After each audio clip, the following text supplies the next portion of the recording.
Hello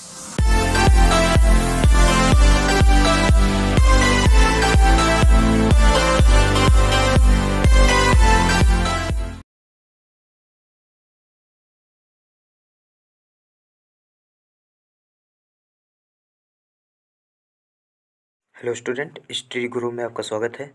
आज हम लोग देखेंगे रसायन विज्ञान के मॉडल पेपर को, जो कि आप लोगों को सॉल्व कराया ही जा रहा है। और हम लोग 5वें के का तक पहुंच चुके थे। आज हम लोग 5वें के खा से शुरू करेंगे। क्वेश्चन कह रहा है, प्रथम कोट की अपक्रिया के वेग स्थिरांक के लिए व्यंजक लिखिए तथा सन्निहित पदों को समझाइए। दर्शाइए कि प्रथम कोट की अपक्रिया का अर्धवायुकाल प्रारंभिक सांद्रता पर निर्भर नहीं करता है। ठीक है ना। तो ध्यान दीजिए, बेहद इंपॉर्टेंट क्वेश्चन है ये, लगभग हर साल एग्जाम में आपके पूछा जाता है। देखिए होता क्या है कि प्रथम कोट का पहले हम लोग वेग समीकरण का व्यंजक ही लिख लेते हैं। ठीक है ना। तो होता है के बराबर 2.303 अपान में टी इंटू लॉग ए अपान ए माइनस एक्स। ये तो आपका वेग व्यंजक हो गया, वेग स्थिरांक के लिए व्यंजक। ठीक है ना। यहाँ के क्या है, वेग स्थिरांक है, टी क्या है, समय है, ए क्या है, प्रारंभिक सांद्रता, ए माइनस एक्स क्या है, टी समय पश्चात सांद्रता। ठीक है ना। अब आगे कह रहा है क्वेश्चंस, कह रहा है दर्शाइए कि प्रथम कोट की अपक्रिया का अर्धवायुकाल प्रारंभिक सांद्रता पर निर्भर नहीं करता है। तो देखिए होता क्या है, हम लोग जानते हैं जो टी हाफ होता है, क्या होता है, टी हाफ। ध्यान दीजिए, 1 सेकेंड स्टूडेंट।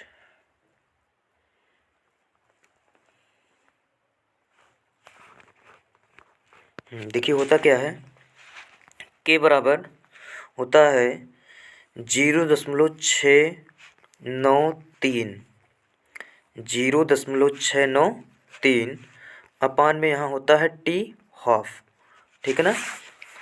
तो ये आपका अर्धवायुकाल और प्रारंभिक सांद्रता में जो क्या प्रारंभिक सांद्रता, सॉरी क्या नाम है, जो वेग स्थिरांक होता है, इसमें तो संबंध होता है। ठीक है ना। अब यहाँ से हम लोग टी हाफ बराबर कर लेंगे, 0.693 अपान में क्या हो जाएगा, के। हम लोग जानते हैं कि ये जो 0.693 है एक वैल्यू है जो कि कांस्टेंट रहती है, हमेशा रहती है, यही रहती है। ठीक ना। और के भी क्या है, वेग स्थिरांक है, अर्थात ये भी, इसकी भी वैल्यू कांस्टेंट रहती है। ठीक है ना। के का मान बदलता नहीं प्रथम कोट की क्रिया के लिए। तो यहाँ पर देखिए दोनों कांस्टेंट वैल्यू प्राप्त हो रही है। यहाँ पर हमको जो है ए या ए माइनस एक्स हमको प्राप्त नहीं हो रहा है। इसका मतलब हम लोग कह सकते हैं जो टी हाफ होता है ये प्रारंभिक सांद्रता के क्या होता है, प्रारंभिक सांद्रता पर निर्भर ही नहीं करता। ठीक है ना, प्रथम कोट की अपक्रिया का। तो यहाँ से आप कंफर्म हो सकते हैं। देखिए कंफर्म में यहाँ पर जो है आप लोगों को ये करना है कि ये आप लोगों को ऐसे लिख देना है और उसमें ये लिखना है 0.693 ये कांस्टेंट वैल्यू होती है जो कि बदलता नहीं है। और के भी क्या है, वेग स्थिरांक है, इसका भी वैल्यू कभी बदलता नहीं है। इसका मतलब हम लोग कह सकते हैं जो टी हाफ होता है, ठीक है ना, जो टी हाफ होता है ये प्रारंभिक सांद्रता पर निर्भर नहीं करता है। ठीक, यहाँ से हम लोग कन्फर्म हो जाएंगे। ठीक है ना। तो यहाँ पर आपको केवल इतना ही लिखना है, ये समीकरण लिख करके और लिख देना है कि यहाँ पर दोनों वैल्यू कांस्टेंट है, अतः टी हाफ जो होता है प्रारंभिक सांद्रता पर निर्भर नहीं करता है। आगे क्वेश्चन हम लोग बढ़ते हैं। कह रहा है प्रथम संक्रमण तत्व किन्हें कहते हैं, संक्रमण तत्व के संदर्भ में निम्नलिखित को समझाइए। तो सबसे पहले स्टूडेंट्स हम लोग जानते हैं संक्रमण तत्व किसे कहते हैं। ठीक है ना। देखिए संक्रमण तत्व जो होता है डी ब्लॉक के तत्व को कहा जाता है। होता क्या है, एस ब्लॉक और पी ब्लॉक के बीच में जो है आपका डी ब्लॉक होता है। ठीक है ना। तो एस और पी के ऐसे ब्लॉक जो एस और पी के जो प्रॉपर्टीज होता है अर्थात जो गुण होते हैं उनके मध्यवर्ती जो प्रॉपर्टीज रखते हैं उसको हम लोग बोलते हैं संक्रमण तत्व। ठीक है ना। कह रहा है संक्रमण तत्व के संदर्भ में निम्नलिखित को समझाइए। पहला कह रहा है ये रंगीन आयन बनाते हैं। तो ध्यान दीजिए जो संक्रमण तत्व होता है ये रंगीन आयन बनाता है। क्या बनाता है, रंगीन आयन बनाता है, कलरफुल आयन बनाता है। ठीक है ना। इसका कारण ये है कि जो संक्रमण तत्व होते हैं ये जो होते हैं अधिकतर संक्रमण तत्व जो होते हैं इनका जो डी उपकोष होता है ये पूरा फिल नहीं होता है, ठीक ना, कुछ अयुग्मित इलेक्ट्रॉन बच जाते हैं। जब अयुग्मित इलेक्ट्रॉन्स बच जाते हैं तो ये जो होते हैं दृश्य प्रकाश के क्षेत्र से जो है ये प्रकाशीय ऊर्जा को अर्थात जो क्या नाम है, जो लाइट एनर्जी रहती है उसको एब्जॉर्ब कर लेते हैं, और जिस कलर के एनर्जी को एब्जॉर्ब करते हैं या जिस कलर के एनर्जी को एब्जॉर्ब करते हैं उसी कलर के एनर्जी को वो इमिट भी करते हैं, ठीक ना, अर्थात बाहर भी निकालते हैं। तो हमको लगता है कि जो ये क्या नाम आयंस हैं डी ब्लॉक के तत्वों के, ये क्या है, कलरफुल मालूम देता है, ठीक ना। और दूसरा कह रहा है अंतराकाशी यौगिक, ये अंतराकाशी यौगिक बनाते हैं, ठीक है ना। तो अंतराकाशी यौगिक क्या होता है, जैसे आप लोग टाइटेनियम हाइड्राइड का नाम सुने होंगे, TiH3। ये जो टाइटेनियम ये डी ब्लॉक का है और हाइड्रोजन जो है ये आपका एस ब्लॉक का है, ठीक है ना। टाइटेनियम हाइड्राइड होता क्या है, जैसे मान लीजिए आपका टाइटेनियम है यहाँ पर, ठीक,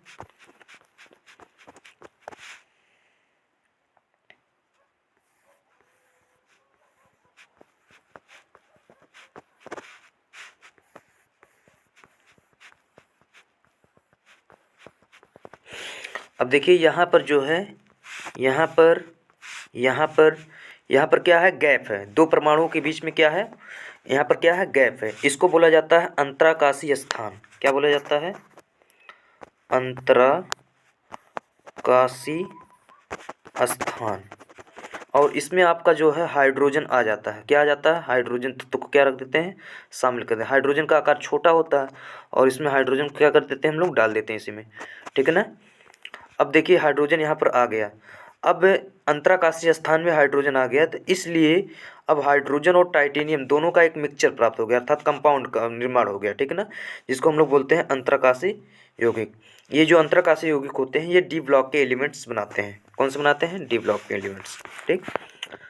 तो उम्मीद करते हैं यहाँ तक जो है आप लोगों को समझ में आया होगा। आगे कह रहा है अगला क्वेश्चन, देखिए स्टूडेंट, कह रहा है लिगेंड क्या है, ये क्रिस्टल क्षेत्र विपाटन ऊर्जा को कैसे प्रभावित करते हैं।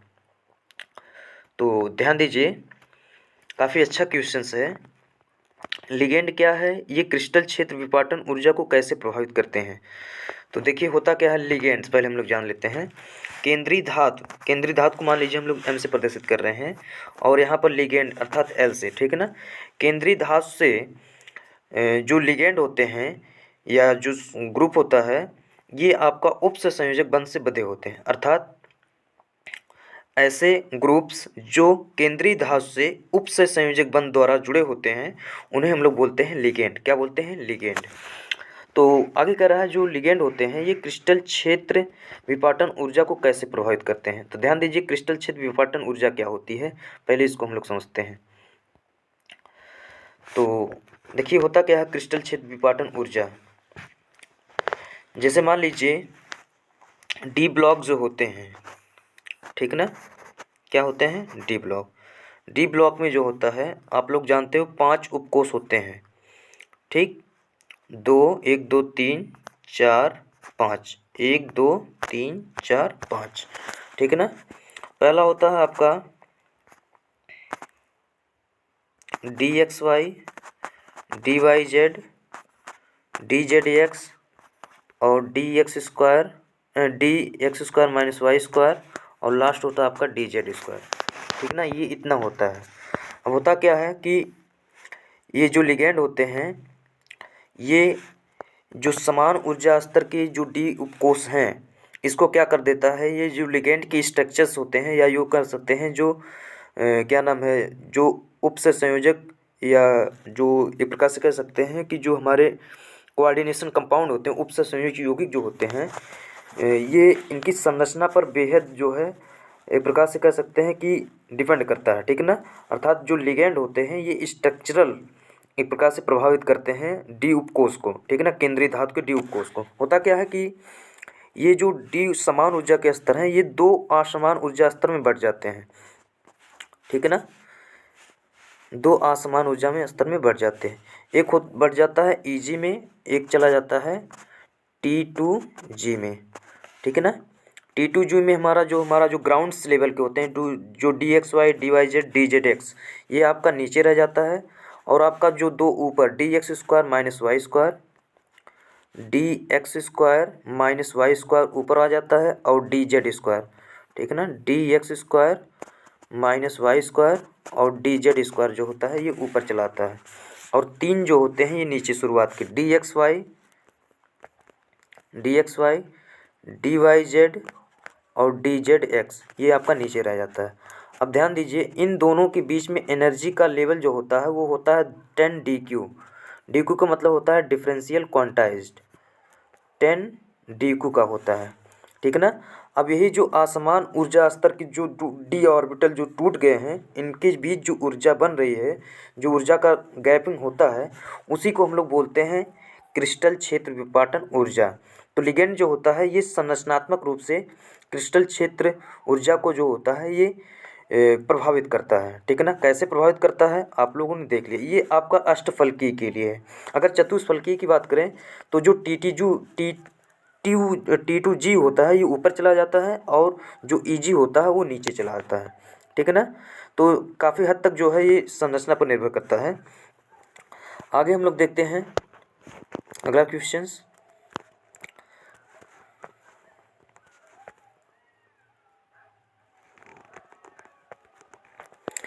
तरह साधारण ताप पर ऑक्सीजन एक गैस है और सल्फर ठोस है। स्टूडेंट्स बहुत ही अच्छा क्वेश्चन है, ध्यान दीजिएगा। जैसे ऑक्सीजन का सूत्र होता है O2 और सल्फर का जो सूत्र होता है वो होता है S8, ठीक है ना।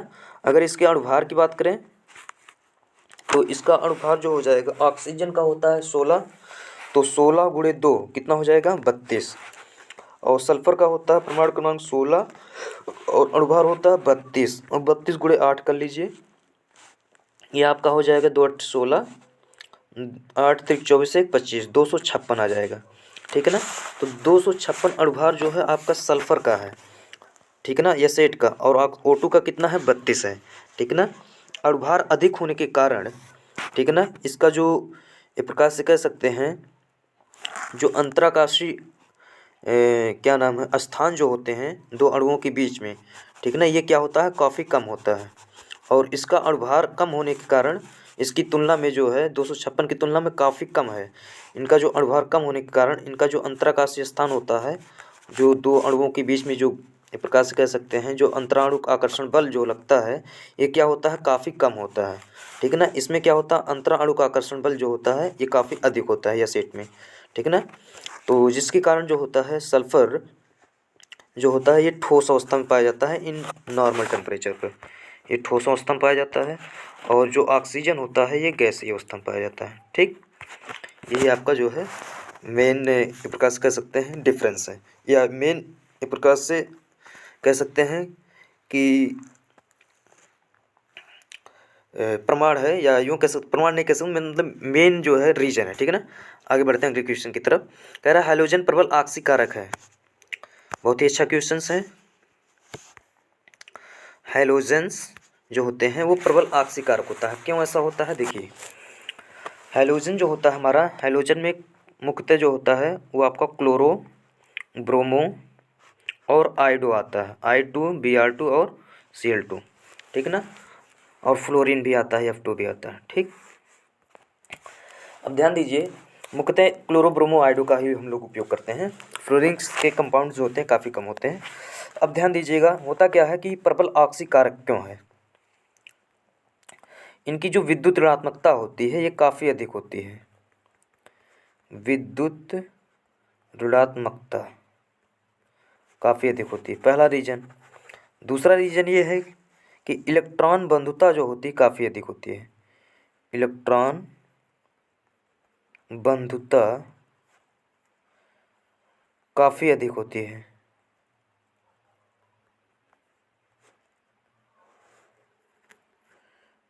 काफ़ी अधिक होती है, ठीक है ना। इलेक्ट्रॉन बंधुता भी काफ़ी अधिक होती है। होता क्या है कि जैसे मान लीजिए यहाँ पर आपका हैलोजेंस की फैमिली है X है, यहाँ पर कोई एलिमेंट है Y और इसके पास इलेक्ट्रॉन्स हैं, ठीक है ना। होता क्या है जो हैलोजेंस अर्थात X है ये इनके इलेक्ट्रॉनों को आसानी से खींच लेता अपनी तरफ, ठीक है ना, क्योंकि इसकी विद्युत ऋणात्मकता क्या हो इलेक्ट्रॉन बंधुता क्या होती है काफ़ी अधिक होती है, ठीक है ना। और ये निगेटिव में चले जाते हैं हैलोजेंस, अर्थात इस पर माइनस आ जाता है, इस पर प्लस आ जाता है। तो वाई जो होता है अपने मूल अवस्था से प्लस की तरफ बढ़ जाता है, अर्थात इसका हो जाता है ऑक्सीकरण, ठीक ना। और हैलोजेंस क्या क्या हो जाता है, अपचयित हो जाता है, अर्थात अपचयन हो जाता है। और जिसका अपचयन होता है वो क्या होता है, ऑक्सीकारक पदार्थ होता है, ठीक है ना। तो यही रीजन है कि हैलोजेंस क्या होते हैं, अपने जो खुद हो जाते हैं अपचयन, लेकिन जिसका अपचयन होता है वही क्या कहलाता है, ऑक्सीकारक। तो इसलिए जो होता है हैलोजेंस, ये प्रबल ऑक्सीकारक माना जाता है, इलेक्ट्रॉन घनत्व अधिक होने के कारण और विद्युत ऋणात्मकता अधिक होने के कारण। ये कैसे होता है अभी आप लोगों को समझा दिया गया एक्स और वाई के माध्यम से, ठीक है ना। बढ़ते हैं अगले क्वेश्चन की तरफ। कह रहा है उत्कृष्ट गैसों का क्वथनांक बहुत कम होता है। क्वेश्चन ये है कि उत्कृष्ट गैसों का जो क्वथनांक होता है ये काफ़ी कम होता है, ऐसा क्यों होता है। तो देखिए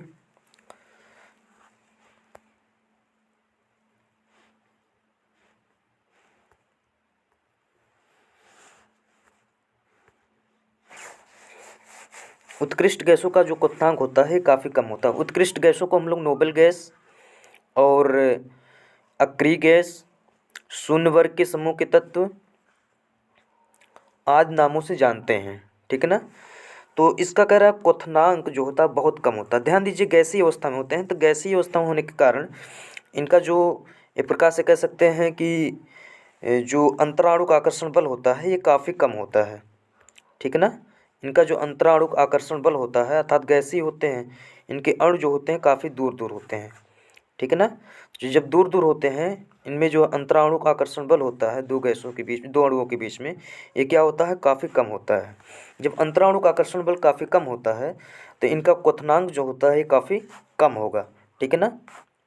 अर्थात ये लो ही टेम्परेचर पर ये क्या हो जाएंगे, गैसीय अवस्था में पाए जाए, बहुत ही कम टेम्परेचर पर, ठीक है ना।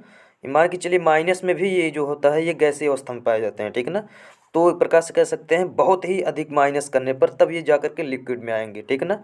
और जो है लगभग मान के चलिए बहुत अधिक अगर हम लोग माइनस में लेके जाएंगे और नीचे लेके जाएंगे तब ये ठोस अवस्था में हो सकता है, ठीक है ना।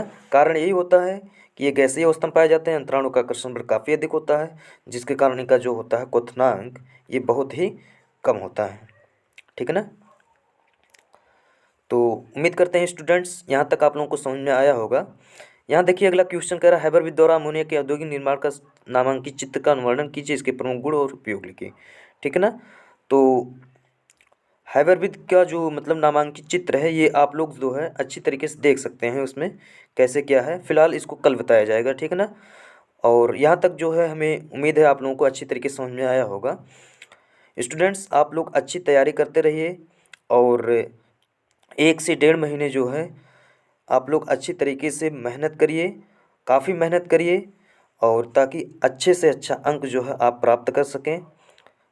फिर मिलते हैं दोस्तों नेक्स्ट वीडियो के साथ। जय हिंद।